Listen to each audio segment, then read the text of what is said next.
Ein leises Lichtlein brennt mit dem Frauenquartett Ferlach und auch die Gruppe Schrottbrett aus Villach zündet ein Kerzerl an für Licht ins Dunkel. Dietmar Katzianka, danke, dass du mir jetzt geholfen hast, ein paar Sterndal hier auf unseren Holzbaum zu hängen. Was steckt in eurem Stern denn drinnen?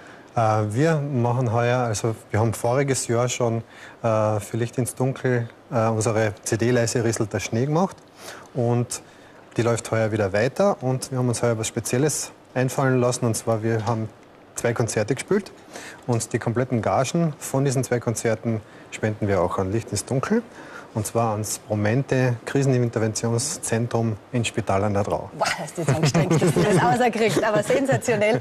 Andi Brettner, wunderschönes Lied habt ihr uns mitgebracht, das wir gleich hören werden. Andi, warum Schrottbrett? Wieso nennt ihr euch Schrottbrett? Schrottbrett, das ist der Name, der setzt sich aus den Gründungsmitgliedern zusammen.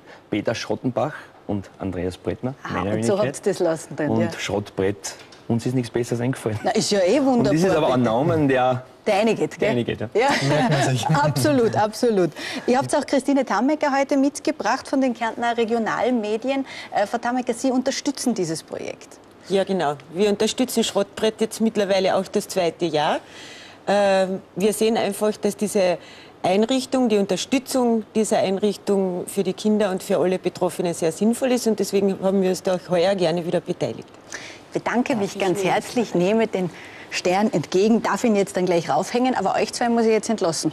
Ja. Denn wir hören jetzt Musik von der Gruppe Schrottbrett. Ich freue mich ganz besonders auf ihren neuen Titel, wie beim ersten Mal.